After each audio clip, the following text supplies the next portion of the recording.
Elle voulait juste dire au revoir à son père une dernière fois, mais la riche famille lui a interdit d'assister aux funérailles de son père. Ce qui s'est passé ensuite a changé leur vie pour toujours. Abonnez-vous et écrivez dans les commentaires d'où vous nous regardez.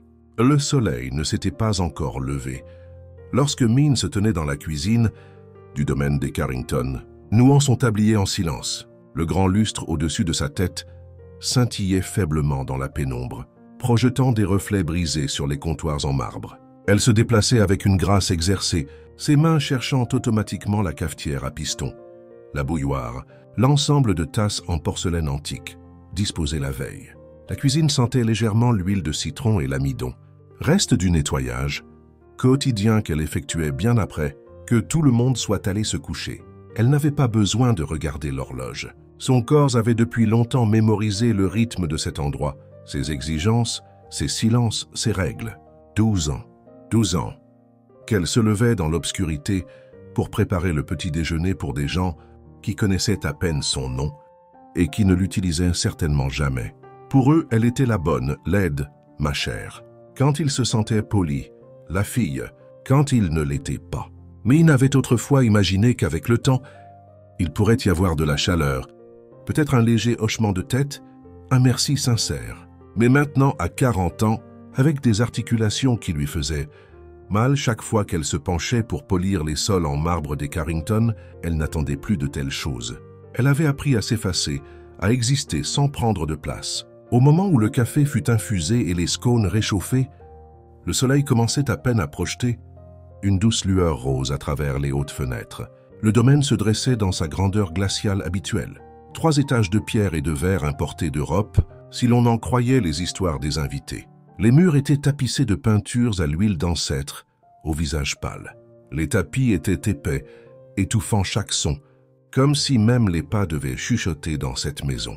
Elle se déplaçait comme une ombre dans les couloirs, ajustant les coussins, redressant les tableaux, rendant la maison parfaite avant l'arrivée des Carrington. Madame Carrington fut la première à descendre l'escalier, son peignoir de soie se balançant alors qu'elle glissait dans la salle à manger. C'était une femme élancée d'une 60aine d'années, toujours impeccablement vêtue, ses cheveux platine coiffés en un chignon parfait qui ne semblait jamais bouger. Ses lèvres étaient fines, son sourire plus tendu que la peau étirée sur ses joues. Elle salua Min d'un battement de cils avant de s'asseoir. « Pas tiède, pas chaud », dit-elle en inspectant le café comme s'il pouvait la trahir. « Oui, madame », murmura Min, veillant à verser juste la bonne quantité. Elle recula, se fondant dans le décor comme une machiniste de théâtre bien entraînée. Les filles vinrent ensuite, Belinda et Ashley, toutes deux dans la vingtaine.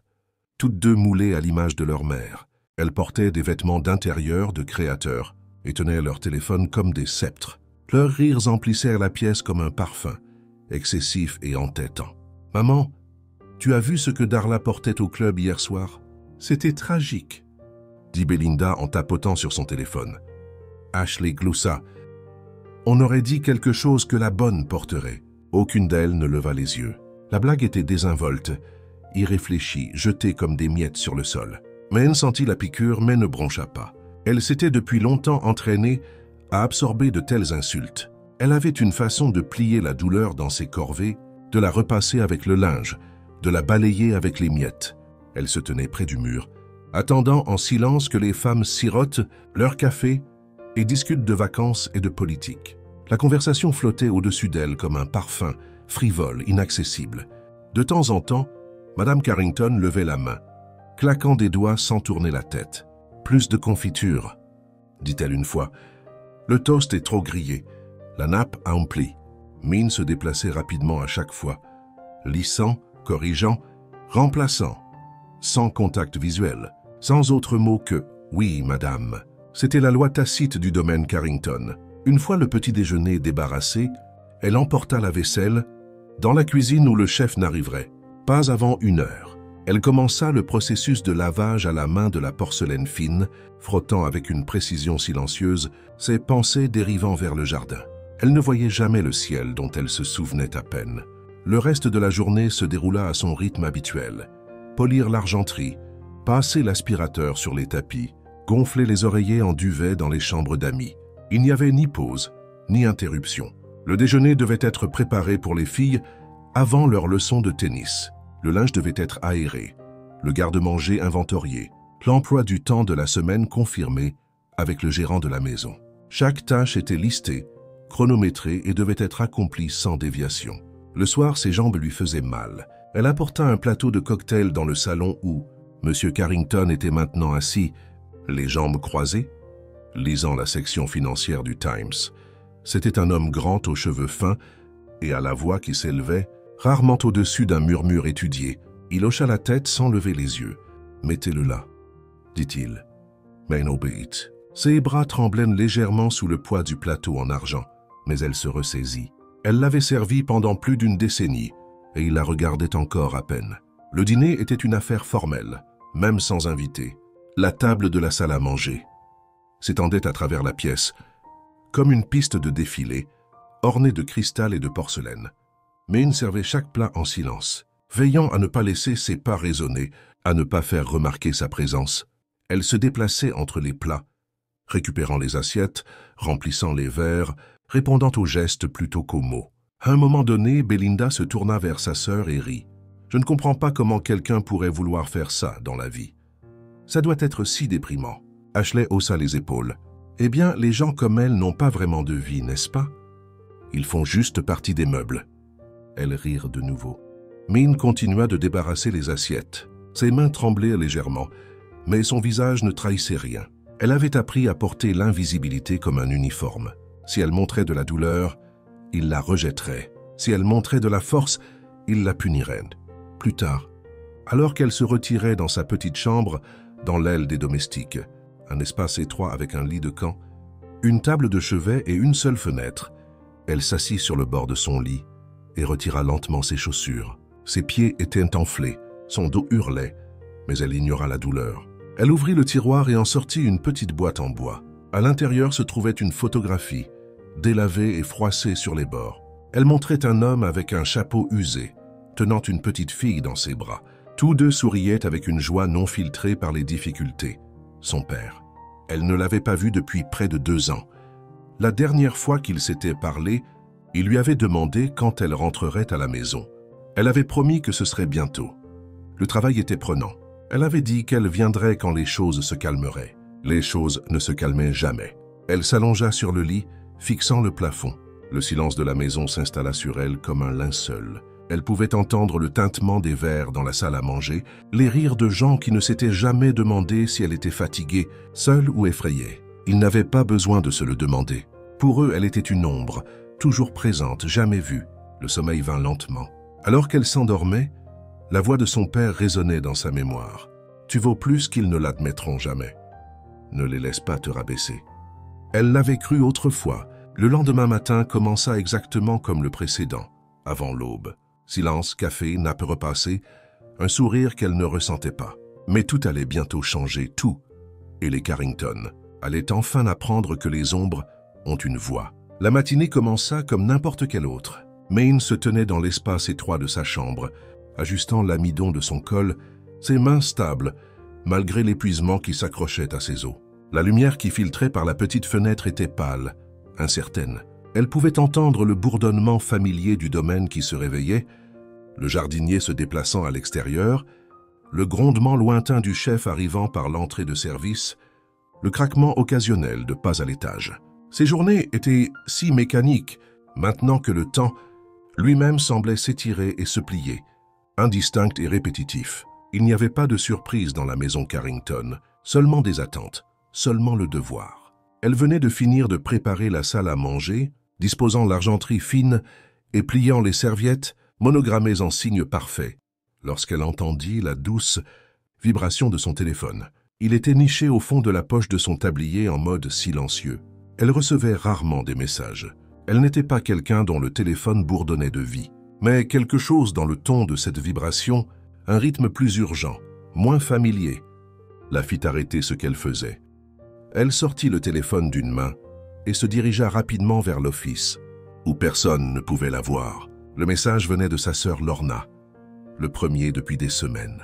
Il était court, sans ponctuation, juste 5 mots. « Appelle-moi maintenant !» « C'est papa. » Sa poitrine se serra. Une vague de froid traversa son estomac. Elle appuya sur le bouton d'appel avec des doigts tremblants et porta le téléphone à son oreille. Il sonna une fois, puis deux. Puis la voix de Lorna se fit entendre, si faible que c'était presque un souffle. « Ah, il est parti !» Mais il ne comprit pas au début. Les mots semblaient flotter dans l'air sans s'ancrer à une signification. Puis le sol sous ses pieds sembla s'effondrer. « Non, non, quoi ?»« Oh, la nuit dernière !» murmura Lorna, son cœur. Il s'est effondré dans le jardin. Il était parti avant même que j'arrive. Un son s'échappa de la gorge de Min, bas et involontaire. Ses genoux fléchirent légèrement, et elle s'appuya contre le mur pour ne pas tomber. Ses doigts s'enfoncèrent dans le plâtre, cherchant quelque chose de solide. Son père, l'homme qui lui avait tenu la main, à travers chaque tempête de son enfance. L'homme qui lui avait appris à faire du vélo, en courant à ses côtés pieds, nus dans la poussière. L'homme qui économisait des pièces dans un bocal en verre pour son éducation. Qui lui disait qu'elle pouvait être plus que ce que le monde attendait. Parti. Lorna parlait encore, sa voix étranglée par les larmes. Mais Min ne pouvait plus traiter les mots. Elle raccrocha sans savoir qu'elle l'avait fait et resta debout en silence. Pendant plusieurs instants, le téléphone lâche dans sa main. Le monde n'avait pas changé autour d'elle. L'office sentait toujours légèrement le vernis au citron et le métal. Les Carrington étaient toujours à l'étage, en train de se brosser les dents, de choisir leurs chaussures et leurs boucles d'oreilles, mais tout en elle avait changé, grondé. Quand elle bougea enfin, ce fut avec un soin délibéré, comme si tout mouvement brusque pouvait la briser entièrement. Elle retourna à ses tâches, non par obligation mais par réflexe. Elle servit le café à Madame Carrington, ses mains stables, même si son cœur hurlait. Les filles parlaient de leurs plans pour le week-end et de la livraison, de leurs nouvelles chaussures. Personne ne remarqua le changement sur son visage, la rougeur autour de ses yeux, la façon dont ses lèvres se pressaient fermement comme pour retenir quelque chose. Vers le milieu de la matinée, elle ne pouvait plus faire semblant. Elle se rendit à l'escalier de service et prit le chemin étroit vers l'aile et tout. Madame Carrington passait ses matinées. La porte du salon était ouverte. La lumière du soleil se déversait à travers des rideaux, vaporeux sur un sol si propre qu'il brillait, comme de la glace. Madame Carrington était assise à sa coiffeuse, appliquant du rouge à lèvres par touches courtes et précises. Son peignoir était bleu poudré, son expression sereine. Min s'arrêta sur le seuil, puis entra et s'éclaircit doucement la gorge. « Madame, dit-elle, la voix déjà mal assurée. Madame Carrington ne se retourna pas. « Oui, je viens de recevoir un appel. Mon père est décédé la nuit dernière. J'aimerais prendre quelques jours pour assister aux funérailles. » La pause fut presque imperceptible, juste un scintillement dans le rythme de son rouge à lèvres. Puis elle répondit « Vous savez, nous avons le gala de bienfaisance ce week-end. La maison doit être impeccable. Nous ne pouvons pas nous permettre de prendre du retard. » Min cligna des yeux. « Oui, madame, mais ce n'est que pour 4 jours. Je serai de retour avant l'événement. » Madame Carrington se tourna enfin pour la regarder, les yeux froids et l'expression indéchiffrable. « Je suis désolé pour votre perte, mais ce n'est pas un moment opportun. Nous nous débrouillerons sans vous, mais ce sera difficile. Si vous insistez, vous devrez renoncer à votre prime. » Les mots la frappèrent comme de la glace. « Madame, c'est mon père. Je comprends, Min. Mais vous devez comprendre que c'est un environnement professionnel. Nous avons tous des responsabilités. » Avant que Min ne puisse répondre, M. Carrington entra dans la pièce, ajustant ses boutons de manchette. Il la regarda avec une légère surprise. « Quelque chose ne va pas ? Elle veut partir, » dit Mme Carrington. « Son père est mort !» M. Carrington leva les yeux, le front plissé. « C'est un timing malheureux. Le gala est crucial. Nous pouvons offrir une double prime si elle reste. On a besoin d'elle ici. » La bouche de Min s'ouvrit légèrement, mais aucun son n'en sortit. Elle sentit ses mains se serrer sur ses côtés. Le visage de son père lui apparut. La dernière photo qu'ils avaient prise ensemble, lui assis sur le porche, souriant à travers la douleur qu'il n'admettait jamais. Elle déglutit difficilement. « S'il vous plaît, dit-elle, ce n'est que pour quelques jours.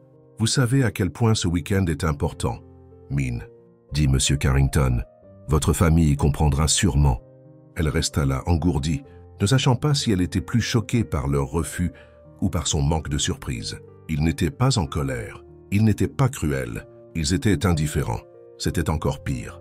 Sa douleur ne s'enregistrait même pas comme un inconvénient, seulement comme un conflit d'horaires. « J'y réfléchirai », murmura-t-elle, se retournant rapidement avant que son visage ne la trahisse. Elle atteignit sa chambre avant que les larmes ne viennent. Elles tombèrent en silence, chaudes et rapides, imprégnant le tissu de son tablier. Elle s'assit sur le bord de son lit, tenant la photo de son père contre sa poitrine. Il y avait en elle une lourdeur qui ne pouvait être expliquée par des mots. Elle se sentait vidée, comme une cloche frappée tant de fois qu'elle s'était fissurée. Cette nuit-là, elle continua de travailler. Elle servit le dîner, débarrassa la vaisselle, lava et plia le linge. Personne ne lui demanda comment elle allait. Personne ne mentionna sa perte. Alors qu'elle se déplaçait dans les couloirs comme un fantôme, elle entendit des rires derrière les portes fermées. Le tintement des verres, le bourdonnement familier de la richesse à l'aise avec elle-même. Dans l'obscurité de sa chambre, elle resta éveillée, fixant le plafond. Le poids dans sa poitrine ne se soulevait pas. Il pulsait là comme quelque chose de vivant, pressant ses côtes, exigeant d'être nommé. Elle avait passé tant d'années en silence, avalant chaque injustice. Mais c'était différent. Il ne s'agissait pas d'une nappe froissée ou d'une tasse de café froide. C'était son père. C'était sa dernière chance de dire au revoir, et il lui avait dit que ce n'était pas important. Elle se redressa, tira la valise de sous son lit et commença à faire ses bagages lentement, méthodiquement. Elle plia chaque vêtement avec soin, comme si elle se préparait à la guerre. Elle plaça la photographie sur le dessus et ferma la valise. Ses mouvements étaient maintenant stables, calmes, résolus. Dehors, le vent se leva, faisant bruire les haies au-delà de sa fenêtre. Le ciel était sombre, sans lune. Elle savait ce qu'elle devait faire. Elle ne serait pas là le matin. La maison dormait encore lorsque Min ouvrit sa porte. Il était un peu plus de 4 heures du matin. Cette heure feutrée où le monde retenait son souffle, et même l'horloge semblait tic-taquer plus doucement. Sa valise était près du lit, soigneusement faite la veille. Elle resta un instant sur le seuil, la main posée sur le bord du cadre, regardant en arrière dans la petite pièce, sans fenêtre qui avait été la sienne pendant 12 ans. Elle n'avait jamais été vraiment la sienne, pas de la manière dont une chambre devient le reflet de sa vie. Elle n'avait jamais contenu rien d'elle, sauf de la fatigue et un chagrin silencieux. Il n'y avait pas de décoration, pas de livres, pas de souvenirs, juste un lit de camp, une chaise et une table de chevet où la photo de son père avait trôné comme un hôtel secret. Maintenant, la table de chevet était vide. Elle descendit le couloir des domestiques, les roulettes de sa valise chuchotant contre le sol poli. Dans le grand couloir au-delà, le silence était absolu. Les lustres au-dessus étaient éteints. Les hautes fenêtres étaient encore enveloppées dans l'ombre d'avant l'aube. Min passa devant sans hésitation. Elle avait poli ses fenêtres, frotté leurs rebords avec des brosses à dents. Elle avait épousseté les coins de ses lustres du haut d'une échelle, pendant que les Carrington rien à des fêtes en bas. Tout cela semblait si loin maintenant, comme le souvenir de quelqu'un d'autre. Dans la cuisine, elle s'arrêta. Son tablier était accroché à son crochet. Le presse-papiers avec l'emploi du temps était là où elle l'avait laissé. L'odeur de marque de café flottait légèrement de la veille. Elle posa un morceau de papier plié sur le comptoir. Il ne contenait que quelques lignes écrites de sa main soignée. « Merci pour cette opportunité. Je ne reviendrai pas. » Respectueusement, Min Jones.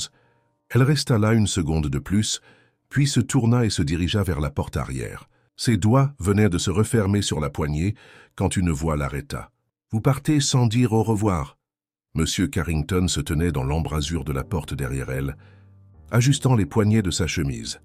Ses cheveux étaient humides, comme s'il venait de prendre une douche, et son ton était calme, presque curieux.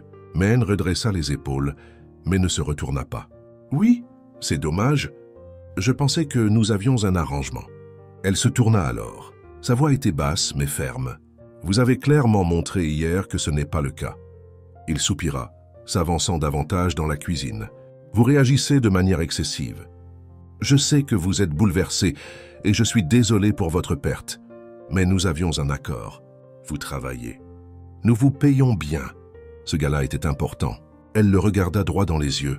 Les funérailles de mon père étaient plus importantes. Il fronça les sourcils comme s'il était sincèrement confus par sa réponse. « Vous auriez dû rester. La loyauté compte dans ce monde. Les gens qui font preuve de loyauté sont récompensés. Les autres sont remplaçables. » Elle sentit la vieille chaleur familière monter dans sa poitrine, le signal d'alarme des larmes, de la colère, de l'humiliation. Mais cela ne la submergea pas cette fois. Au lieu de cela, elle prit une longue et lente respiration. « Je vous ai donné 12 ans, dit-elle. 12 ans de mes mains, de mes pieds, de mon silence. J'ai préparé vos repas. J'ai élevé vos enfants quand vous étiez trop occupés. J'ai repassé vos draps et poli votre cristal et encaissé vos insultes. J'ai manqué des anniversaires, des vacances, la remise de diplôme de ma nièce. Et maintenant, vous me demandez de manquer les funérailles de mon père. » Il ouvrit la bouche, mais elle leva la main. « Je ne demande plus rien. Je pars. Vous n'avez pas à comprendre. Vous devez juste me laisser partir. » Pendant un instant, il ne dit rien. Puis, avec un léger sourire en coin, il s'écarta. « Faites comme vous voulez. Vous le regretterez. Bien sûr. Personne ne fait la queue pour embaucher quelqu'un avec votre parcours. Vous aviez une bonne situation ici. Confort, sécurité, vous verrez. » Elle le regarda vraiment. L'homme qui avait autrefois semblé plus grand que nature, avec ses costumes sur mesure et son air de richesse et de contrôle, paraissait maintenant petit dans la lumière grise du matin. Sa voix, si souvent le dernier mot dans chaque décision, semblait maintenant fatigué. Et à ce moment-là, elle le vit clairement pour ce qu'il était. Un homme qui ne l'avait jamais considéré comme une personne. Sans un mot de plus, elle passa devant lui, ouvrit la porte et sortit dans l'air matinal encore calme. La rue était tranquille, le ciel d'un ardoise feutré, les arbres immobiles comme des sentinelles. Elle marcha d'un pas vif jusqu'à la grille, sa valise roulant derrière elle, le son de ses roues étrangement satisfaisant. La caméra de sécurité au-dessus de la grille pivota vers elle puis s'arrêta. Elle se demanda si quelqu'un regardait, si Madame Carrington était réveillée à présent, lisant sa note les lèvres pincées, se demandant comment le personnel pouvait être si ingrat. Elle s'en fichait. Le taxi qu'elle avait appelé des heures auparavant attendait au bord du trottoir. Le chauffeur sortit, l'aida avec le sac sans parler. Elle se glissa sur la banquette arrière, ferma la porte, et ce n'est qu'à ce moment-là qu'elle s'autorisa à expirer. Alors que le domaine disparaissait derrière elle, elle sentit une étrange sensation monter dans sa poitrine. De la légèreté, ce n'était pas de la joie, ce n'était pas du triomphe, c'était quelque chose de plus calme, la liberté peut-être, ou simplement le soulagement. Elle appuya sa tête contre la vitre, tandis que la voiture traversait la ville.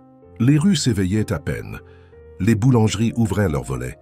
Les vendeurs de journaux installaient leurs étals. Dans cette ville, où elle avait vécu dans l'ombre pendant plus d'une décennie, personne ne remarqua son départ. Cela aussi semblait approprié. À la gare, elle monta dans le premier train vers le sud, son billet serré dans une main, sa valise dans l'autre. Elle trouva un siège près de la fenêtre et s'installa, regardant le paysage défiler. Arbres, champs, petits villages. Chaque kilomètre était un point dans le fil qui la ramenait d'où elle venait, vers l'endroit qu'elle avait quitté il y a si longtemps, croyant qu'il n'avait rien pour elle. Elle arriva dans sa ville natale, juste au moment où le soleil se levait sur les collines. La gare était petite, un seul quai entouré de routes poussiéreuses et d'herbes hautes. Elle descendit du train et resta un moment, respirant l'air. Ça sentait la terre et la rosée du matin. Ça sentait le souvenir. Sa sœur l'attendait. Lorna était plus mince qu'elle ne s'en souvenait. Ses cheveux étaient striés de gris, ses yeux fatigués. Mais quand elle vit Mine, son visage se brisa en quelque chose entre un sanglot et un sourire. Elles s'étreignirent sans mots, se serrant fort, les années et la distance s'effritant comme de la cendre entre elles. Elles rentrèrent à la maison ensemble, bras dessus, bras dessous, le silence entre elles plein de sens. En chemin, des voisins regardèrent par les fenêtres, la reconnaissant. Un vieil homme sur son porche leva la main en guise de salut. Un petit garçon à vélo lui fit un signe. Elle n'était plus invisible ici. À la maison, plus petite qu'elle ne s'en souvenait, mais toujours debout, elle fut accueillie par l'odeur de bananes plantains frites et de sauge. Le porche d'entrée craqua sous ses pieds, la peinture s'écaillant en motifs familiers. À l'intérieur, les pièces étaient remplies de fleurs, de visiteurs et de pleurs silencieux. Le fauteuil de son père était vide, mais son souvenir flottait partout, dans les photographies au mur, les bottes usées près de la porte, la canne sculptée à la main, appuyée contre la table. Elle se déplaçait dans la maison comme quelqu'un qui rentre dans une vieille peau, redécouvrant qui elle avait été. Plus tard dans la soirée, alors que la maison se calmait, elle s'assit seule dans la chambre de son père. La valise était dans un coin, non ouverte. Sur ses genoux se trouvait la même photographie qu'elle avait portée avec elle pendant des années. Son père la tenant au bord de leur petit jardin, tous deux rayonnants. « Je suis à la maison », murmura-t-elle. Les funérailles auraient lieu dans 2 jours. Il y aurait des histoires et des chansons, des prières et des rires. Mais pour l'instant, dans cette pièce calme, elle s'autorisa à faire son deuil, à ressentir tout le poids de la perte. Et pour la première fois depuis des années, elle pleura sans se cacher. La pluie arriva avant le soleil, fine d'abord puis plus forte, drapant la ville d'un silence humide qui semblait en quelque sorte approprié, comme si le ciel lui-même pleurait avec eux. Min se tenait près de la fenêtre de sa chambre d'enfant, regardant les gouttelettes courir sur la vitre, les bras vaguement enroulés autour d'elle. La maison autour d'elle s'agitait doucement. Des voix murmuraient depuis la cuisine, des pas dans les escaliers, le son occasionnel de quelqu'un s'éclaircissant, la gorge pour retenir une émotion. L'odeur de manioc bouilli et de café fort montait d'en bas, se mêlant à l'humidité lourde de l'air. Tout dans la maison était à la fois plus petit et plus sacré qu'elle ne s'en souvenait. Le canapé délavé dans le salon avec la couverture que sa mère avait tricotée avant de mourir. La photographie de travers sur le mur de ses parents plus jeunes, tous deux riant la tête en arrière. Le plancher craquait toujours aux mêmes endroits. Et la porte moustiquaire à l'arrière était toujours légèrement de travers. Le temps avait touché la maison avec douceur, et maintenant la mort y avait tendu la main et enroulé ses doigts autour. Changeant tout, elle n'avait pas défait sa valise. Elle se tenait près du pied du lit, comme un rappel de la vie qu'elle avait laissée derrière elle, soigneusement rangée, pratique, silencieuse. Ses chaussures de ville, polies et rigides, étaient maintenant humides et striées de poussière de la gare et de la marche. À travers la ville, sa robe de deuil, repassée la veille, était suspendue au dos de la porte. C'était un simple vêtement noir, modeste et doux, et pourtant, quand elle s'y glissa, elle sentit son poids s'installer sur elle comme un linceul. Sa sœur Lorna entra sans frapper, tenant une tasse fumante dans ses mains. Elle avait l'air fatiguée, les yeux rougis, l'expression douce. « Prends ça », dit-elle simplement en offrant la tasse. Min la prit, murmura ses remerciements et s'assit sur le bord du lit. « Il aimait la pluie », dit Lorna en regardant par la fenêtre. Harsh, il disait que ça rendait le monde honnête. Min hocha la tête. Elle pouvait presque entendre sa voix dire ces mêmes mots, rauque et amusée, alors qu'il se tenait sur le porche avec son chapeau de travers, laissant la pluie tomber sur lui. Il avait toujours été comme ça, peu dérangé par l'inconfort, capable de trouver de la poésie dans les désagréments. Il lui manquait si fort que respirer faisait mal. L'église était à la lisière de la ville. Un modeste bâtiment blanc, avec un clocher qui penchait très légèrement vers la gauche. Sa peinture avait commencé à s'écailler en longues bandes bouclées après des années d'humidité et de tempête, mais les portes s'ouvraient, toujours grandes, et les bancs supportaient toujours le poids du deuil. Quand elles arrivèrent, le parking était déjà rempli de voisins, de membres de la famille, d'amis qui avaient connu son père comme un mentor, un mécanicien, un compteur, un homme de dignité et de travail. Ils venaient en costume qui n'allait pas tout à fait, et en robe qui avait été soigneusement reprisée. Ils apportaient des parapluies et des gratins, du réconfort et des chants. Ils apportaient des souvenirs. À l'intérieur de l'église, l'air sentait le bois humide, la cire de bougies et les fleurs. Tant de fleurs débordant des vases et des boîtes, des lits blancs et des chrysanthèmes, et des gerbes de roses rouges foncées. À l'avant se trouvait le cercueil, simple et poli, orné d'un drapeau plié et d'une photographie de son père, souriant à côté d'un tracteur en panne qu'il avait autrefois reconstruit à la main. Mais il marcha lentement vers l'avant avec sa sœur, leurs mains entrelacées. Elle regarda la photographie et sentit son souffle se couper dans sa gorge. Les yeux étaient exactement comme elle s'en souvenait. Gentil, têtu, plein d'esprit.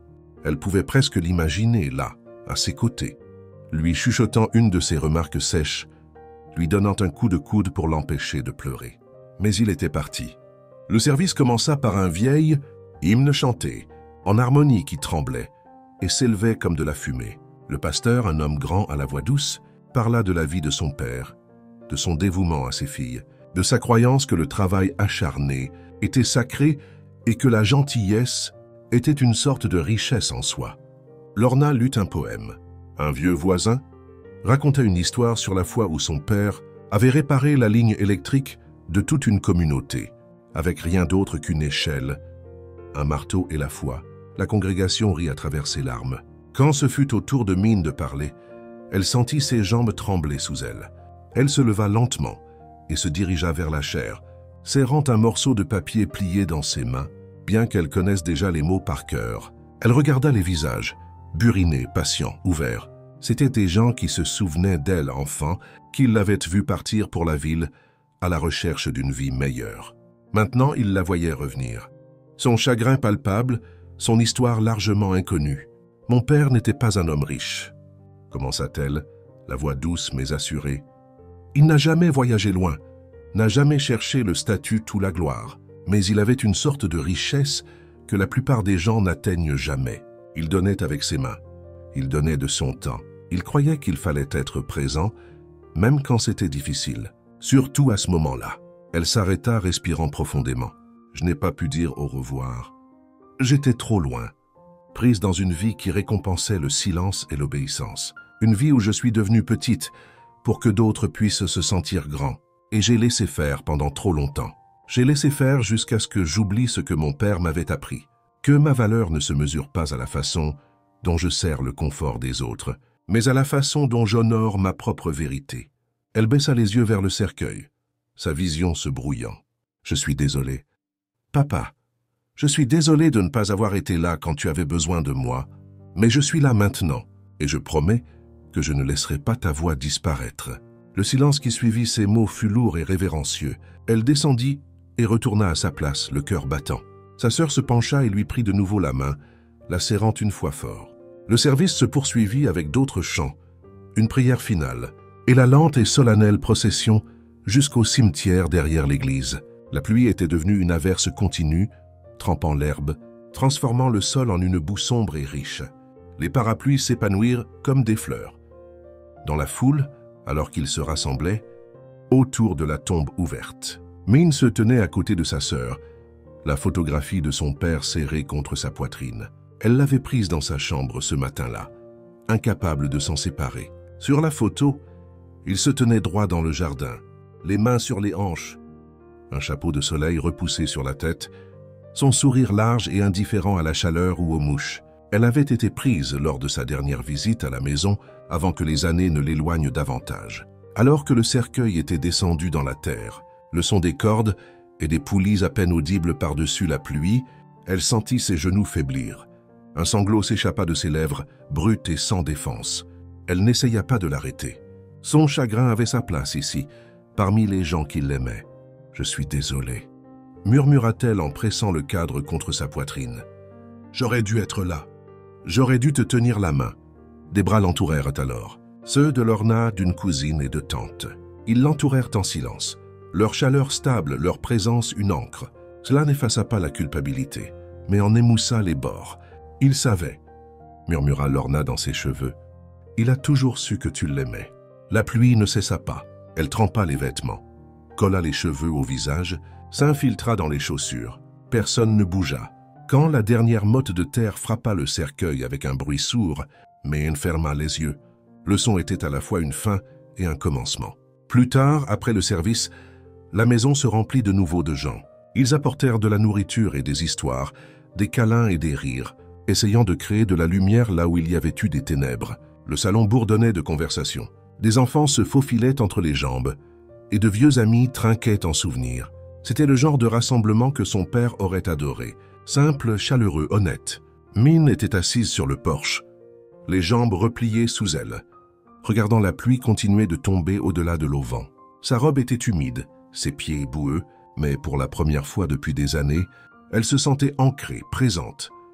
Elle écoutait les voix derrière elle, les rires et les pleurs discrets, et se sentait lentement revenir à la vie. À l'intérieur, son neveu Noah, le fils aîné de Lorna, s'approcha avec un carnet sous le bras. Il avait 23 ans, les yeux vifs, réfléchis, un journaliste local qui couvrait les histoires de la communauté depuis le lycée. Il s'assit à côté d'elle sans un mot, lui offrant une serviette en papier pour se sécher les mains. « Tu as dit quelque chose à l'église ?» dit-il doucement, sur le fait d'être rabaissé. Elle hocha la tête, ne sachant pas où il voulait en venir. « J'écris une chronique, juste de petits articles, des histoires de gens, des histoires honnêtes. » Il hésita. « Voudrais-tu partager la tienne ?» Min le regarda, le cœur battant. « Mon histoire ? Pas avec des noms, dit-il rapidement. Pas même le tien si tu ne veux pas. Mais ce qui t'est arrivé, c'est important. Les gens ont besoin de l'entendre. Elle baissa les yeux sur ses mains, les callosités gravées dans ses paumes, comme une carte de tout ce qu'elle avait enduré. La pensée de parler même anonymement la terrifiait. Mais cela remua aussi quelque chose dans sa poitrine, quelque chose de longtemps enfoui et qui aspirait à être connu. Elle ne répondit pas tout de suite, mais elle ne dit pas non. Cette nuit-là, après que les invités soient partis et que la maison soit redevenue silencieuse, elle s'assit au vieux bureau de son père, un stylo à la main. La photographie était toujours à côté d'elle, et elle la touchait de temps en temps alors qu'elle commençait à écrire. Elle n'écrivit pas tout, mais elle écrivit assez. Elle écrivit sur le silence, la froideur, les années passées à être invisibles, le moment où elle choisit de partir et surtout la promesse qu'elle s'était faite sur sa tombe, de ne plus jamais laisser personne décider de sa valeur. C'était la première fois qu'elle disait la vérité à voix haute, et elle n'avait pas encore fini. La maison était silencieuse lorsque Min se réveilla. 2 jours s'étaient écoulés depuis les funérailles, mais l'odeur de la pluie persistait dans le plancher, et le chagrin pesait lourdement sur les murs, comme si la maison elle-même hésitait à passer à autre chose. Elle était allongée sous une couette familière, écoutant le léger craquement du vent contre le toit, et pendant quelques précieuses minutes, elle ne bougea pas. C'était le premier matin depuis des années qu'elle n'avait pas été convoquée par un emploi du temps, une cloche ou l'attente tacite de la servitude. Il n'y avait pas de linge à repasser, pas de lustres à polir, pas d'ordre superficiel à obéir, seulement le calme. Elle se leva lentement, marchant pieds nus dans le couloir. La maison, bien que modeste, était maintenant pleine de vie. Des cousins en visite d'autres villes, des voisins déposant des gratins et des tartes, et des voix qui montaient et descendaient dans un rythme réconfortant. Sa nièce coloriait à la table de la cuisine. Lorna était au téléphone, la voix basse et mesurée. Quelqu'un avait apporté un panier de bananes, plantain fraîches, et l'avait laissé sur le comptoir. Pour la première fois depuis des années, Min sentit le pouls de l'appartenance, d'être parmi des gens qui la voyaient, non pas comme une extension de leur commodité, mais comme faisant partie de quelque chose de sacré. Elle fit du café comme son père le faisait, faisant bouillir de l'eau dans la bouilloire, prenant les grains moulus avec la même cuillère cabossée qu'il avait toujours utilisée. Elle se tenait près de la cuisinière, regardant le liquide sombre tourbillonner dans la cafetière, et essayait de ne pas penser aux Carrington, à leur cuisine polie, à leurs tasses en porcelaine et à leur détachement calculé. Elle se concentra plutôt sur les petits bruits de la maison, le grattement d'une chaise, le rire d'un enfant, le bruissement des journaux du matin. Noah arriva peu après le petit déjeuner. Il portait son carnet sous le bras et avait le genre d'expression gardée qui signifiait qu'il avait trop réfléchi.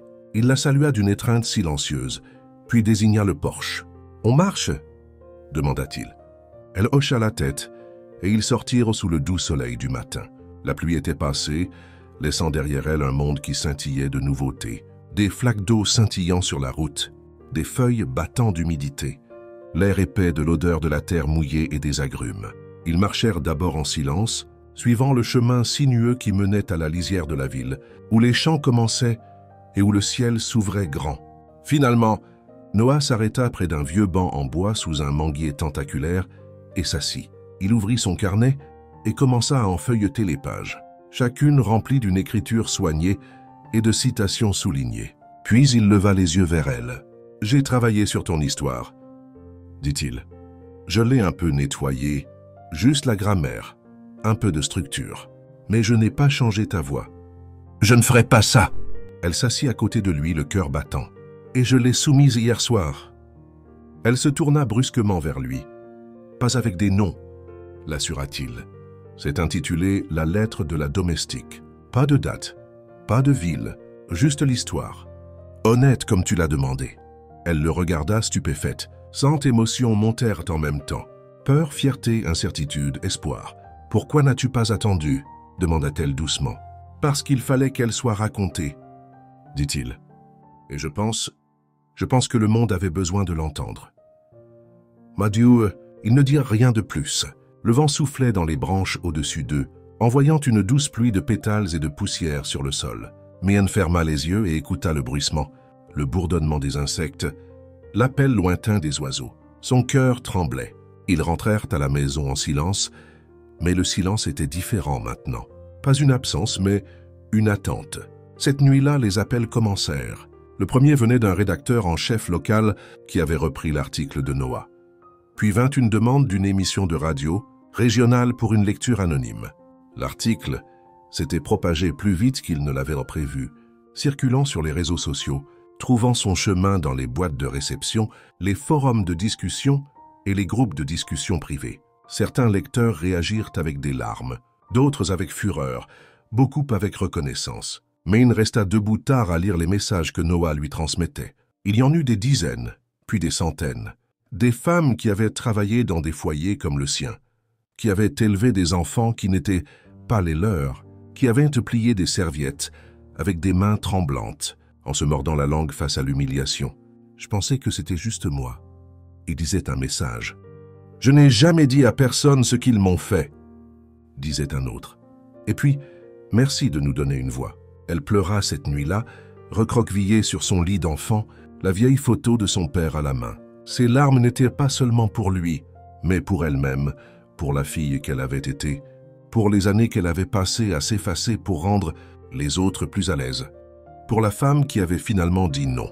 En quelques jours, l'article atteignit un blog national axé sur les droits du travail et les problèmes des travailleurs domestiques. Ils demandèrent une interview. Elle refusa. Pas encore. Mais elle leur permit de réimprimer l'article mot pour mot, sans modification. Peu de temps après, un grand média reprit l'article.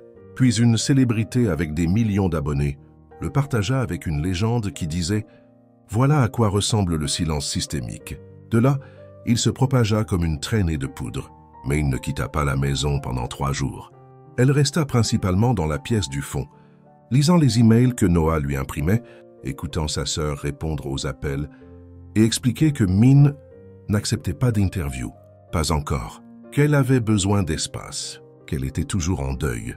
Mais ce n'était plus seulement du deuil maintenant, c'était quelque chose de plus profond, de transformateur, comme une rivière creusant un canyon, lente et imparable. Un après-midi, Lorna entra dans sa chambre avec un journal à la main. « Ils disent que c'est à propos des Carrington, » dit-elle la voix basse. Mais se figa. Comment? Quelqu'un a reconnu les détails. Un ancien membre du personnel. Et maintenant les gens en parlent. Le journal publia un article d'investigation rassemblant des sources anonymes, des dossiers financiers et des plaintes internes. Il brossait un portrait accablant du traitement. Des travailleurs, domestiques par la famille Carrington. L'histoire incluait des témoignages, non vérifiés mais puissants, d'abus verbaux, de salaires retenus et de condescendance raciale. Soudain, les Carrington étaient sous un microscope. Les présentateurs de journaux télévisés débattaient de l'éthique de la richesse et du travail. Les talk-shows organisaient des panels sur le travail domestique et la dignité. Les réseaux sociaux explosèrent avec des hashtags soutenant l'auteur anonyme de la lettre de la bonne. Et à travers tout cela, Min resta silencieuse, non par peur, mais par pouvoir. Elle regarda de loin les gens qui avaient autrefois rejeté. Sa douleur se démenait pour protéger leur réputation. Une photo fit surface de Madame Carrington, montant dans un VUS de luxe, le visage masqué par des lunettes de soleil surdimensionnées, la bouche serrée. Les journalistes harcelèrent leur domaine. Des drones survolaient les pelouses manucurées et les gros titres spéculaient sur les contrats annulés et les invitations retirées au gala de charité. Mais il ne se réjouit pas, mais ne pleura pas non plus sur leur sort. Un soir, elle s'assit avec Lorna sur le porche, regardant les lucioles s'épanouir dans l'air crépusculaire. Sa nièce s'était endormie sur une couverture à proximité, serrant un lapin en peluche. « Je pense que je suis prête », dit Min doucement. Lorna se tourna vers elle, les yeux chaleureux. « Prête pour quoi ?»« Pour arrêter de me cacher. » Le lendemain matin, elle enregistra une déclaration. Elle ne nomma personne. Elle ne s'emporta pas. Elle raconta de nouveau son histoire de sa propre voix pour un podcast dédié à la justice du travail. Elle parla de ce que signifiait être invisible, du jour où on lui a dit que la mort de son père était moins importante que l'argenterie polie, de la façon dont elle s'était éloignée d'une vie qui lui avait coûté son âme. Lorsque le podcast fut diffusé, il devint viral en quelques heures. Les gens pleurèrent. Les gens se levèrent. Les gens se souvinrent, et Min, qui avait autrefois frotté des sols en marbre en silence, devint un symbole non de vengeance mais d'éveil. Elle ne cherchait pas la gloire, elle ne cherchait pas la pitié, elle voulait seulement la vérité. Et la vérité, une fois dite, ne peut être tue. Le nom des Carrington tomba dans la honte. Leur gala fut annulé. Leurs amis prirent leur distance. Aucune richesse ne pouvait nettoyer ce qui avait été révélé. Mais Min, celle, avait trouvé quelque chose de bien plus précieux que tout cela. Elle avait trouvé sa voix, et le monde avait écouté. La lumière du soleil matinal filtrait à travers le rideau, de dentelle de la chambre de Min, douce et dorée, effleurant sa joue comme une main chaude. Elle ouvrit les yeux lentement, sans se presser, sans la panique qui accompagnait autrefois ses heures de réveil. Il n'y avait pas de réveil. Pas de crainte silencieuse d'une tâche oubliée, pas de liste d'exigences résonnant dans son esprit avant que ses pieds ne touchent le sol, juste de la lumière, de la chaleur et du calme, le genre qui ne vient qu'avec une paix durement gagnée. Près d'un mois s'était écoulé depuis que son histoire avait balayé le pays, suscitant des conversations, des protestations et des excuses qu'elle n'avait jamais demandées. Elle s'était depuis retirée de la tempête, se réfugiant non pas dans la peur, mais dans quelque chose de plus calme et de plus vrai. Les Carrington n'étaient plus sa préoccupation. Leur visage avait disparu des nouvelles, remplacés par de nouveaux scandales, des histoires plus bruyantes, mais les effets persistaient. Des murmures de poursuites judiciaires, de contrats publicitaires perdus, des rumeurs d'un déménagement à l'étranger. Rien de tout cela ne comptait plus pour elle. Son silence s'était brisé, sa voix avait fait son travail. Maintenant, elle devait construire. C'est Lorna qui lui apporta le prospectus en premier. Elle le posa sur la table de la cuisine, à côté d'une assiette chaude de manioc et d'œufs un matin. Son expression prudente mais pleine d'espoir. « Il cherche de l'aide au refuge », dit-elle doucement. Pas pour le nettoyage, pas comme avant. Un coordinateur, quelqu'un qui comprend ce que ces femmes traversent. Mais Anne jeta un coup d'œil au prospectus. Le texte était simple, direct. Refuge communautaire pour femmes et enfants. Recherche personnelle à temps plein pour la coordination de l'accueil et du soutien. Expérience préférée. Empathie requise. Elle ne dit pas oui ce jour-là. Elle ne dit pas non non plus. Au lieu de cela, elle emporta le prospectus avec elle en marchant à travers la ville, passant devant le marché où elle achetait de la canne à sucre quand elle était enfant, devant l'école où son père avait réparé le toit gratuitement, devant la petite maison, au volet vert où sa cousine, Myriam, lui avait autrefois appris à faire des tresses. Chaque coin de la ville murmurait des souvenirs, chacun plus tendre que le précédent. Cette nuit-là, elle s'assit près de la fenêtre avec un carnet sur ses genoux. Elle fixa la page blanche pendant un long moment, puis écrivit une seule phrase. « Je veux faire quelque chose qui compte. » Le lendemain matin, elle postula. Le refuge se trouvait dans un modeste bâtiment en briques, à la lisière de la ville, niché derrière une clinique dans une rangée de grands arbres. C'était calme quand elle arriva, l'air rempli de l'odeur de savon et de fleurs sauvages. Une jeune femme l'accueillit à la porte, les yeux grands ouverts et enthousiastes, et la conduisit à travers une série de couloirs étroits peints dans des tons apaisants de bleu et de vert. Il y avait des jouets dans le coin de la pièce principale, un portant de vêtements donnés soigneusement organisés, un tableau d'affichage couvert d'affirmations et de ressources locales. La directrice, une femme sévère mais gentille, nommée Angela, l'interviewa autour d'un thé. Elle avait lu l'article, elle avait écouté le podcast, mais elle n'en mentionna rien jusqu'à la toute fin. « Je ne veux pas d'un symbole, » dit-elle. « Je veux quelqu'un qui est présent chaque jour et qui se souvient de ce que c'est que d'être invisible. Pouvez-vous faire ça? » « Oui, » dit Min, « je le peux. » Elle commença à travailler la semaine suivante. Les heures étaient longues, mais pas lourdes. Elle ne frottait pas les sols ni ne portait de plateau.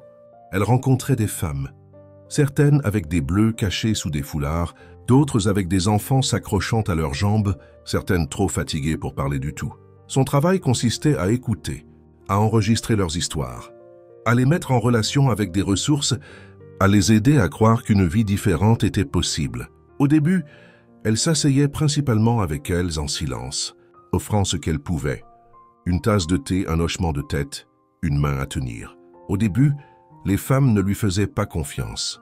Elles voyaient son uniforme, le badge accroché à sa chemise, et supposaient qu'elle était une autre gardienne.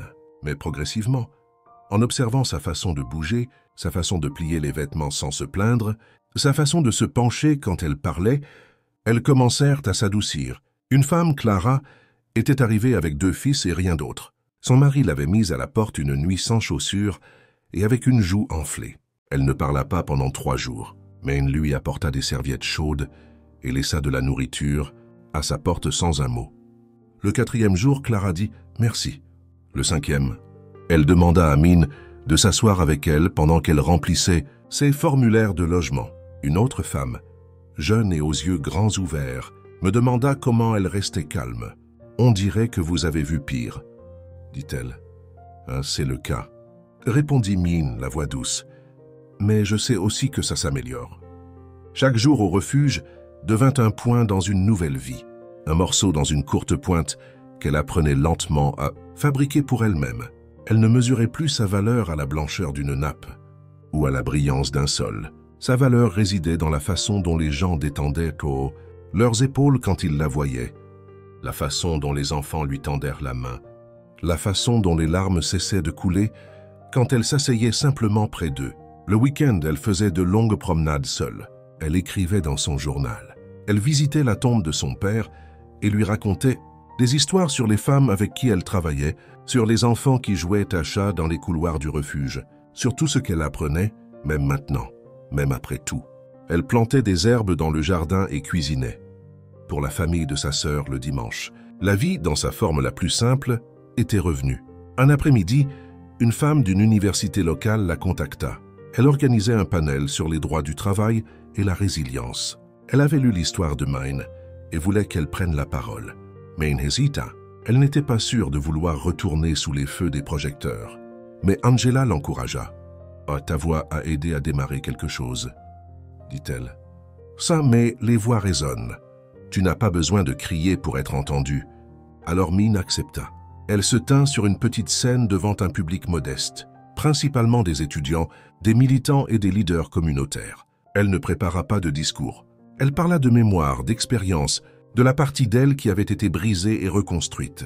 Je croyais que mon silence me protégeait. Elle leur dit que si elle restait silencieuse, suivait les règles, faisait son travail parfaitement, elle serait respectée. J'avais tort. Le silence ne protégeait que les gens qui en bénéficiaient. Il ne faisait rien pour moi. Elle s'arrêta, regardant les visages dans la foule.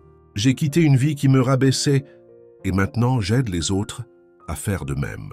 Je ne suis plus la bonne de personne. Je suis une femme qui écoute, qui se souvient, qui comprend. Quand elle descendit de scène, les gens se levèrent, non pas avec des applaudissements tonitruants, mais avec un respect silencieux. Le genre qui honore la vérité lorsqu'elle est dite simplement. Après, une jeune femme s'approcha d'elle en larmes. « Je travaille pour une famille comme ça », murmura-t-elle. « Je pensais que je n'avais pas le choix. » Mine lui prit la main. « Tu as toujours le choix », dit-elle. À la fin de la soirée, 3 autres femmes lui avaient demandé conseil. Une lui demanda un câlin. Une dit simplement « Merci ». De retour au refuge, les enfants l'accueillirent avec des dessins et des questions. Les femmes sourirent quand elle entra dans la pièce. Elle n'était plus Mine la bonne. Elle était Mademoiselle Mine, celle qui aidait à trouver un appartement, qui savait quelle clinique était bienveillante, qui se souvenait toujours de leur nom. Elle se retrouva à sourire plus souvent, à rire, à dormir toute la nuit. Son passé vivait toujours en elle, mais il ne la définissait plus. C'était devenu le terreau à partir duquel elle avait grandi. Un soir, alors que le soleil plongeait bas derrière les arbres, elle s'assit sur le porche du refuge, son carnet sur les genoux. Les pages étaient maintenant pleines, non pas de chagrin mais d'histoires. Des histoires de femmes qui s'étaient battues pour se retrouver. Des histoires de survie, de pouvoir discret, de dignité retrouvée. Elle tourna une nouvelle page et écrivit « J'étais invisible. Maintenant, on me voit. » Je chuchotais « Maintenant, je parle. » Je servais sans poser de questions. Maintenant, je choisis qui je sers et pourquoi. Elle ferma le carnet en souriant. Elle avait trouvé sa place, non pas dans la servitude, mais dans la force. La lettre arriva dans une enveloppe couleur crème, ses bords pressés d'une délicate bordure dorée. Elle était adressée à Mademoiselle Mine Jones, écrite dans une écriture cursive élégante qui semblait presque trop formelle pour la petite boîte aux lettres, l'extérieur du refuge pour femmes. Angela la lui tendit un mardi matin, fronçant légèrement les sourcils en la retournant dans ses mains. « Ça a l'air chic », remarqua-t-elle avant de retourner à la réception. Men l'ouvrit lentement avec précaution, comme si elle pouvait se briser si elle la manipulait trop rapidement.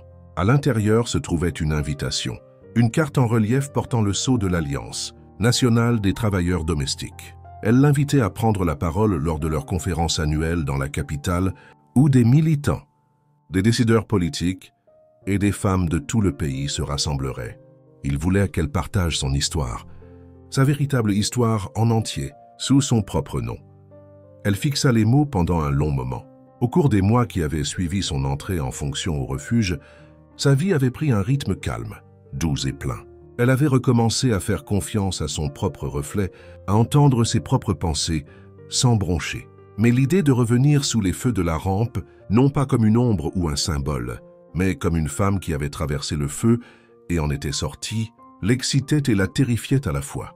Elle ne répondit pas tout de suite. La carte resta sur sa table de chevet pendant des jours, intacte en attente. Mais elle persistait dans son esprit à travers chaque entretien d'accueil, chaque tasse de thé tardive avec une mère effrayée, chaque « merci » murmuré d'une femme qui avait enfin trouvé son équilibre.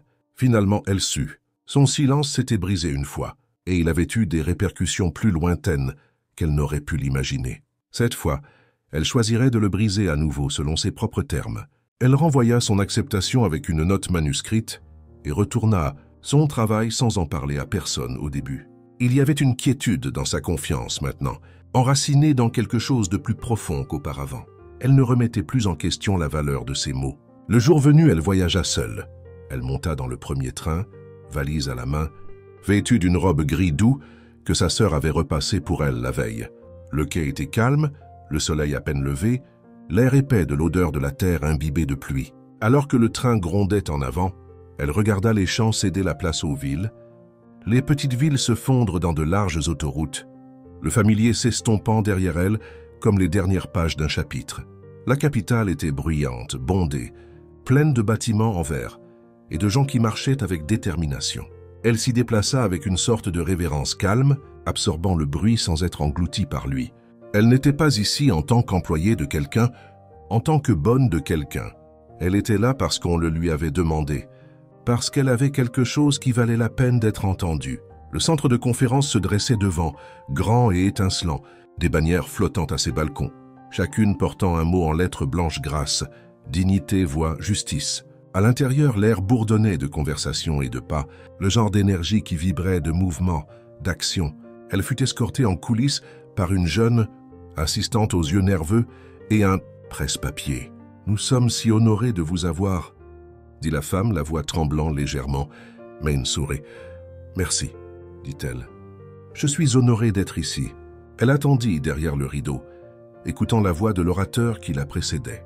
Il parlait du vol de salaire, du travail non rémunéré des femmes à travers le monde, du travail invisible qui construisait des empires et ne laissait rien à ceux qui l'effectuaient. Le public applaudit, puis l'annonceur monta sur le podium et dit son nom. Quand Min entra sur scène, la salle se tut, non par désintérêt, mais par respect. Des centaines de visages se tournèrent vers elle, attendant. Elle ajusta le microphone avec des mains stables. « J'ai été domestique pendant 12 ans, commença-t-elle, la voix ferme, sans hâte. Dans une maison où mon nom était rarement utilisé, où mon chagrin était inopportun, où j'ai appris à disparaître sans partir. » Elle fit une pause, laissa les mots s'installer. Puis elle continua. « Je suis restée parce que j'avais peur, parce que je pensais que le silence était plus sûr que la vérité, parce que j'ai cru pendant longtemps que je ne comptais pas assez pour parler. » Un murmure parcourut la salle. Reconnaissance, sympathie, colère. Mais le silence ne nous protège pas. Il nous emprisonne. Et quand j'ai perdu mon père, et qu'ils m'ont dit de continuer à travailler, quand ils m'ont dit que ces funérailles ne correspondaient pas à leur emploi du temps, j'ai réalisé la vérité. Elle regarda la foule, croisant le regard d'une femme au premier rang dont le menton tremblait. Je n'ai jamais été invisible. Ils refusaient simplement de me voir. Elle parla pendant 20 minutes.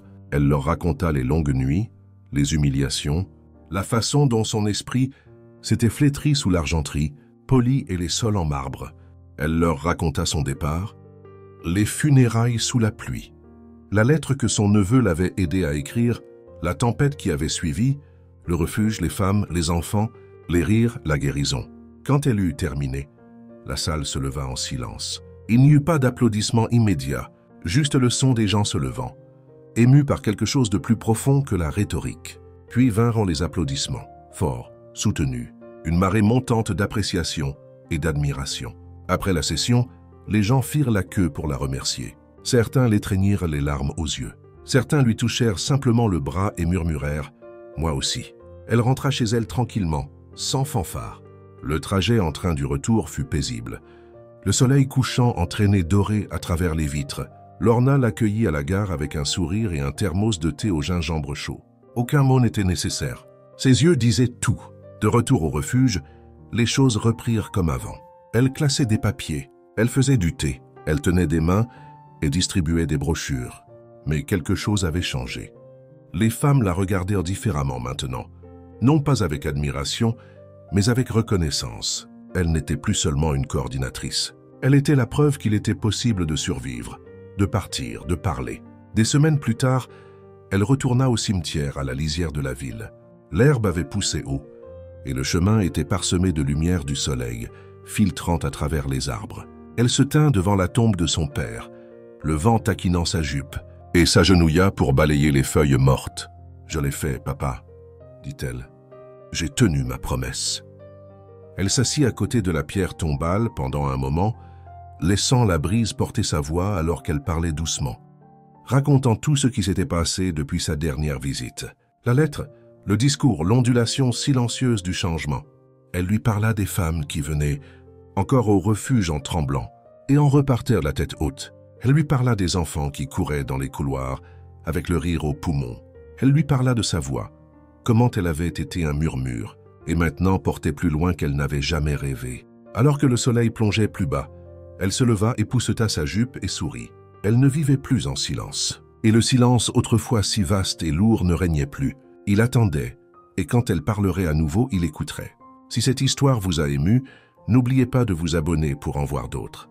Regardez notre prochaine vidéo pour découvrir un autre voyage puissant et partagez celle-ci avec quelqu'un qui a besoin de l'entendre.